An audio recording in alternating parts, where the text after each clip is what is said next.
perhaps India's most popular soldier general. He was the corps commander in charge of Kashmir, including the Kashmir Valley, when the Pulwama terror attack happened. And his memoir is now one of the most anticipated books that's about to be published. It's called Kitne Ghazi Aaye, Kitne Ghazi Gaye.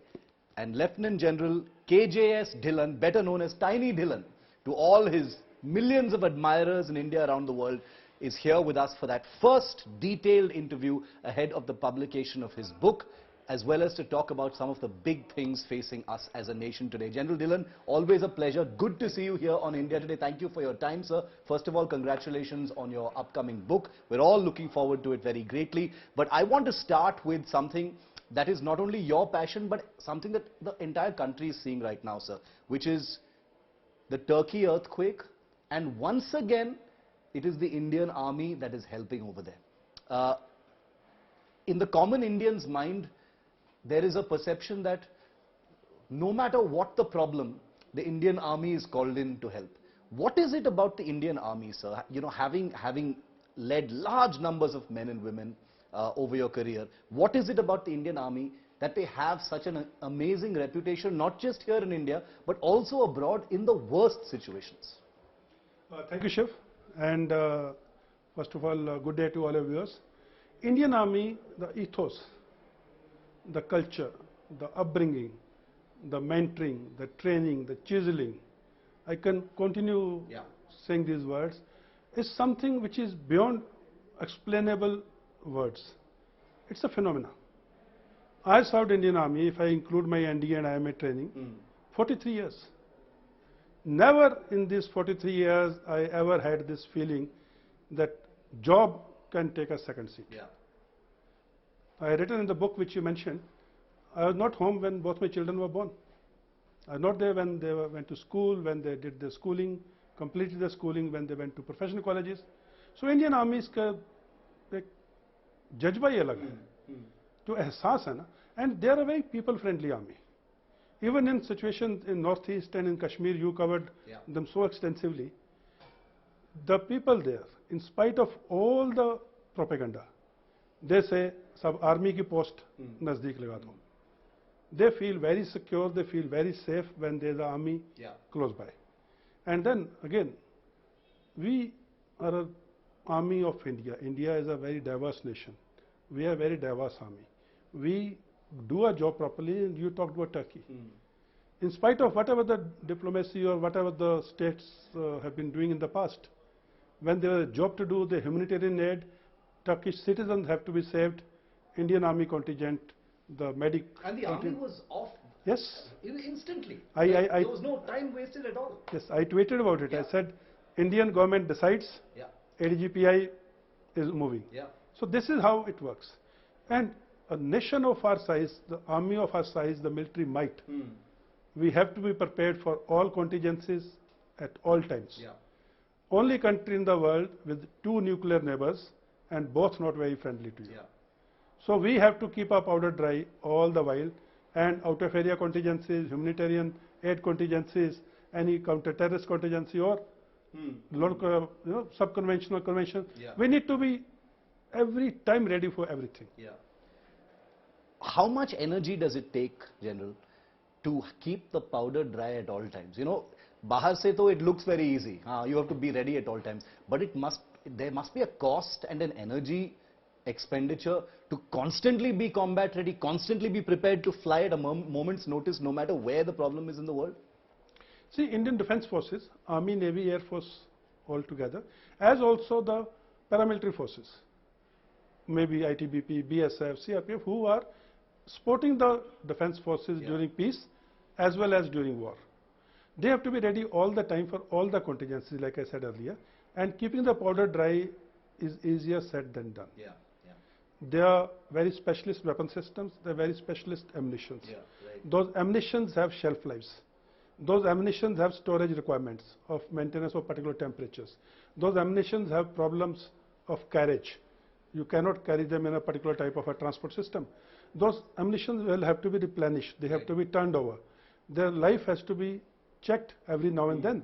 So it's a very complicated and complex system which various wings of the army, Same is true for Navy and Air Force, who are continuously on the job, keeping your men in shape, keeping your fleet in shape, keeping your heavy equipment in shape, keeping your ammunition ready and replenished, and obsolete ammunition disposal. It happens in a very, very complex but in a very synthesized manner.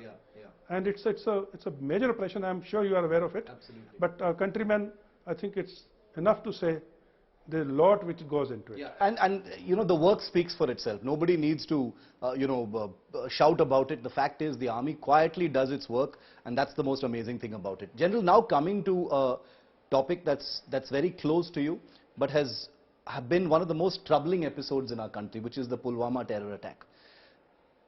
Your book comes out on the 4th anniversary of the Pulwama terror attack.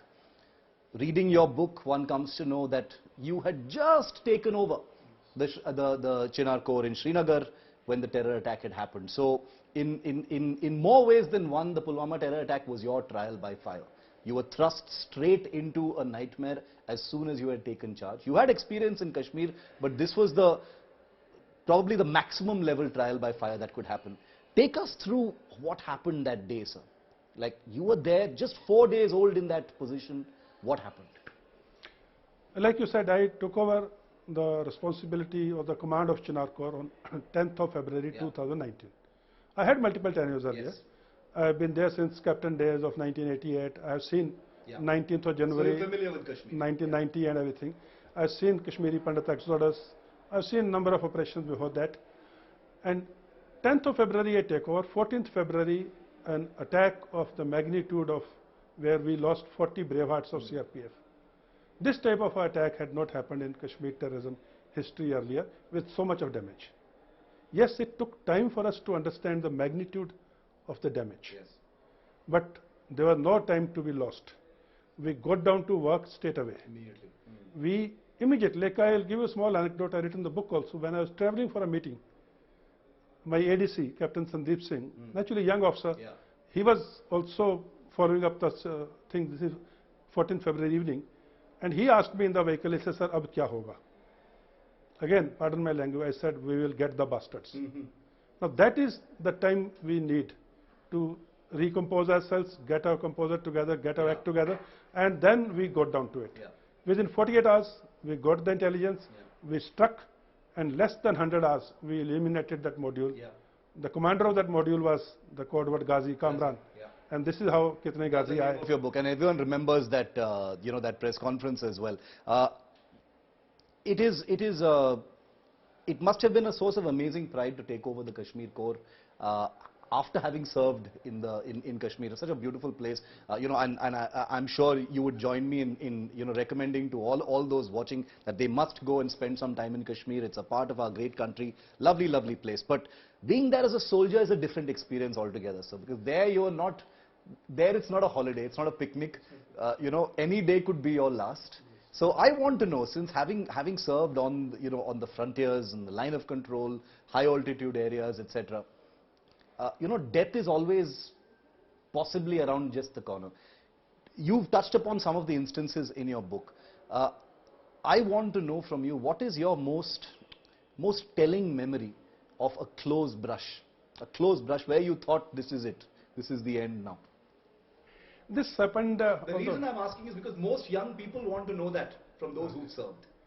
See, this happened, although I had more tenures in Kashmir, I had number of encounters in Kashmir where I was personally involved. But this particular incident which you are referring to, the closest brush, happened in Manipur. Right.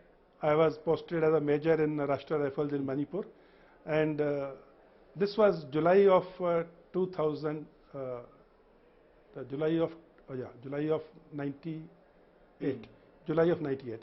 And we got information at 11 in the night that in a particular village there are 40 insurgents with the machine guns and all. My commanding officer gave this information, and he also told me, "Teri, lagta nahi hai sahi hai. This is too huge a number." I said, "No, sir. This particular village is a known place. It has acted as a training camp for the terrorist insurgents earlier, so this information is correct." It was on a pinnacle of a hillock. So I said, "I will hit with a small team of 10 people. I will hit the village. The insurgents will run down. So we'll have strong ambushes at the base, and I put 20 men each at 4-5 places, and I with a small team hit that village. It was raining the whole night. We walked for 4 hours, and early morning, as you are aware, in northeast the sun rises early. Yes. It was around 4:35 and sun was just coming out, and as I was approaching the village, from the top, the sergeant opened up with a machine gun and a grenade launcher. While you were climbing up. While I was climbing up, and I looked into his eyes, he looked into my eyes. It was just for 30-40 meters, and these bullets were not hitting me. There's something called plunging fire. Right. When you fire downhill, the gravity takes the bullets away from the point of aim. Right, right. I explained this in this. Yes. And imagine you are looking into his eyes, he is looking into your eyes, and he is firing at you, and you are not getting hit. Right. And that is when I called for the 2-inch mortar, because I knew I also won't be able to hit him, in spite of having Because he has the advantage. he has the advantage. So we got the 2-inch mortar. Naik Krishipal, he ran up to me, and we then fired, and then that operation continued for 3 days. And again, I had close brushes in that operation. But beautiful thing is, next day morning, we were out of communication the whole day. Yeah. Next day, we were chasing this terrorist, and next day, I got into a place where I could communicate. So first thing, my headquarters was asking, is everything okay? Is everything okay? So I said, after giving the report, I told them, I said, there's a boy whose wife is in hospital. Please check and let me know what is the condition. So this is how we, and then second thing was, I said, my wife's birthday is coming after a few days. I may or may not return, please wish her. So this is keeping your senses alive, keeping your human angle, humanitarian aspects of soldier. This is the humanitarian aspect of the soldier is another thing that is, you know, very commonly portrayed in the public sphere. You know, the buddy system, soldiers together, camaraderie in the forces. But most people, you know, they see it, they applaud it, general, but I don't think people understand it as a soldier and a general can. Explain that to us. You know, the capacity of people like you to put your life in your soldier's hands, your soldier to put his life in your hands. How does that work? And you know, explain that with a situation where, you know, 2 men or a group of men have actually realized that my life is in another person's hands. Shiv, it is like this. Soldier by appearance looks a very tough man, very burly face, twirling mustaches, and big smart gun. But inside, he is a very, very nice, simple human being. He has a family, he has his fears, he has his parents, he has his children, everyone. We come from we come from the same society. But there comes a time when we leave apart all these things, and then we only look at our job at hand. And coming to buddy system. And buddy system is, there are 10 boys in a bunker. 1 man or a buddy pair is standing guard outside, one on the, say, northern side, one on the western side. It's breezy, it's snowing, it's chillingly cold. Now this man is giving the duty. Something called imandari, wafadari, zimmedari. Right. Imandari and wafadari we all understand. Zimmedari is something with which this man is standing guard. 10 people are sleeping inside. And he is zimmedar for the safety of these 10 men. No compromise. No compromise. And why no compromise? Now he is standing there, if enemy fires or terrorist fire, he will save these 10 men. But after 2 hours, he will go inside and sleep. Somebody else will come out and stand guard.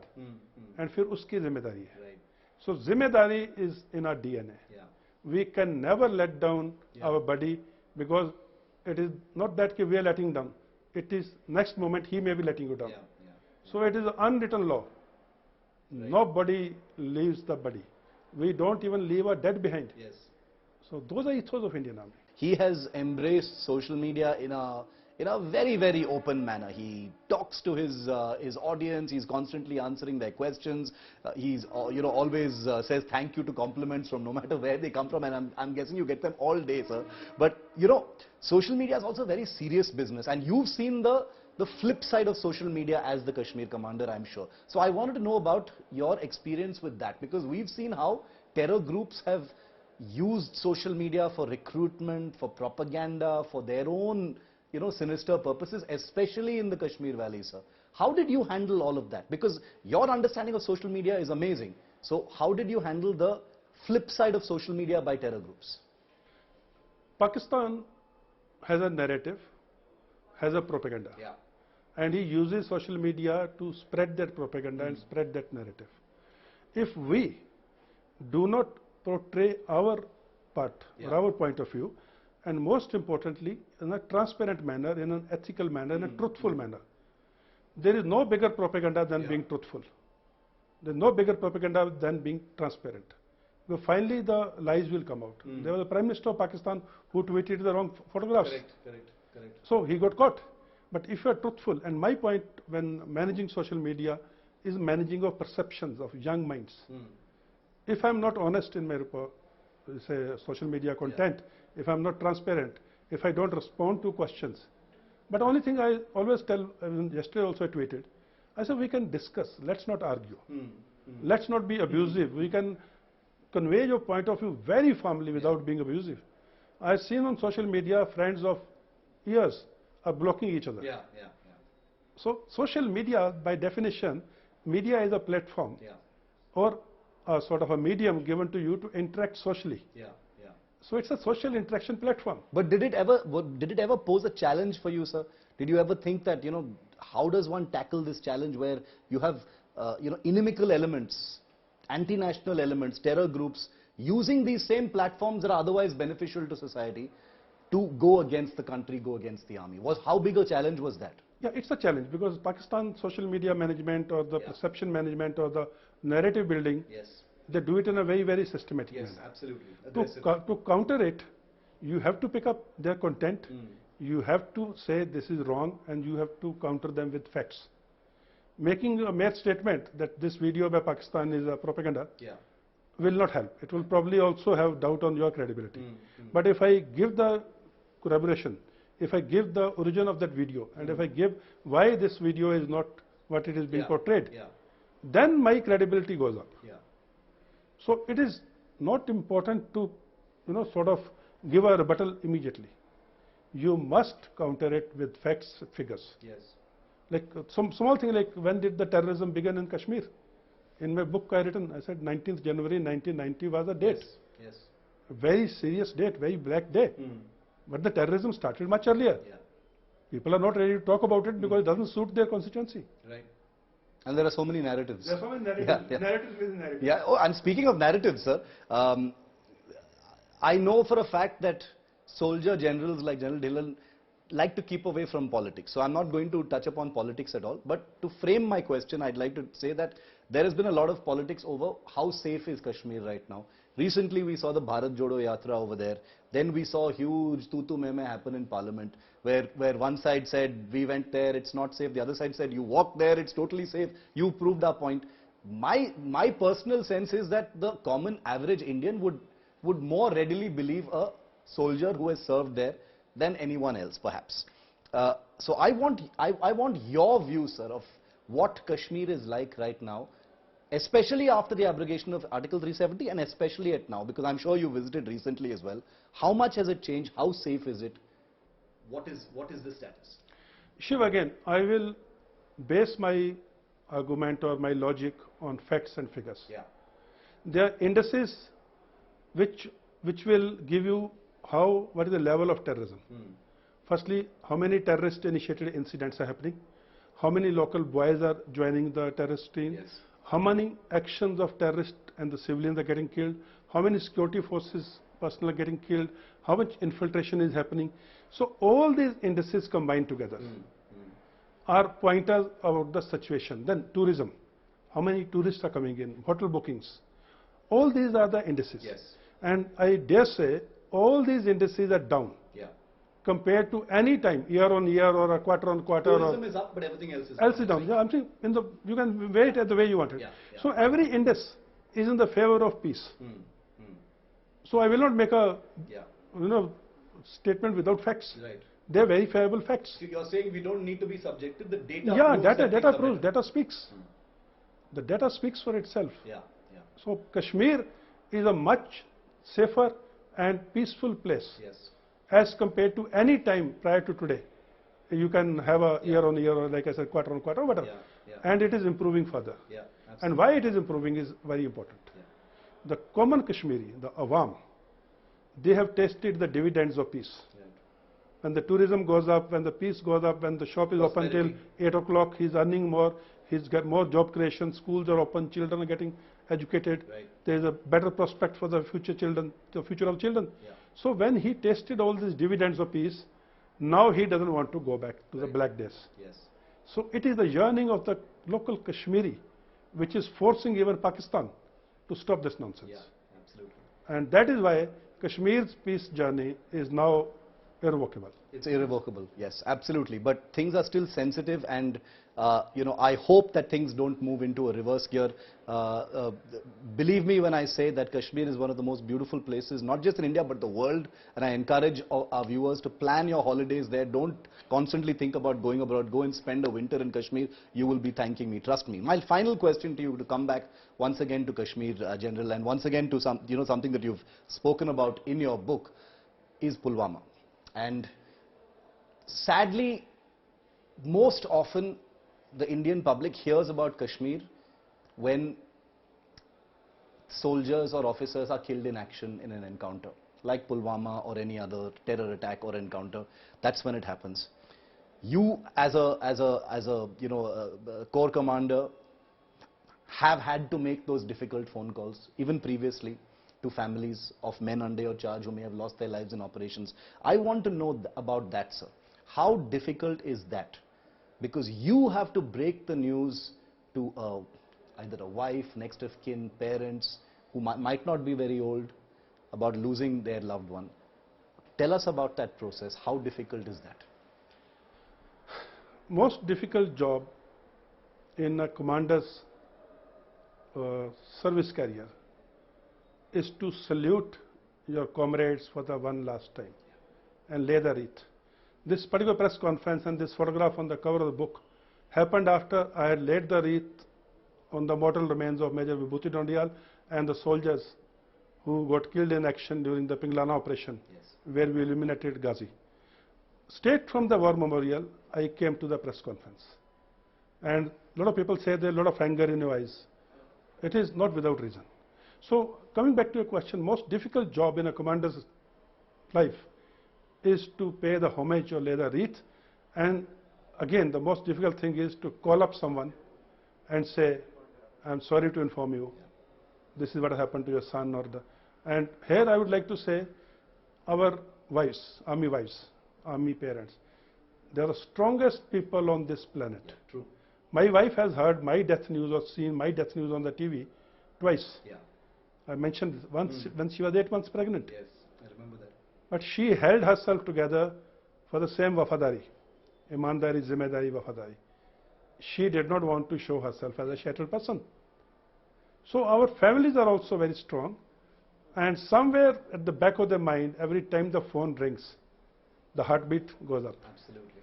And they are expecting probably the worst news, Yes. especially once you are posted in such areas.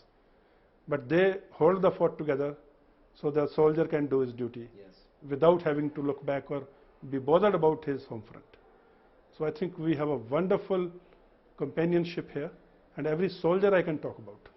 On that, very sobering note, and a reminder to all of us as citizens is, perhaps to, make a country that's worth protecting. It's not a proverb or a cliche, because, we cannot, unfortunately, meet all of our soldiers and thank them personally, but we can be good Indian citizens and make a country that's worth protecting. And as the General said, military families are truly made of something else. So our salute not just to soldiers and generals, but also to those families. And what better tribute could there be to those who were lost in Pulwama and other terror attacks than a book that pays tribute as well as remembers and talks about everything and has a forward-looking perspective on how the country has changed, is changing, and will be changing in the days ahead. General Dhillon, thank you very much. A pleasure and an honor. Thank you for speaking to India Today. Thank you very much.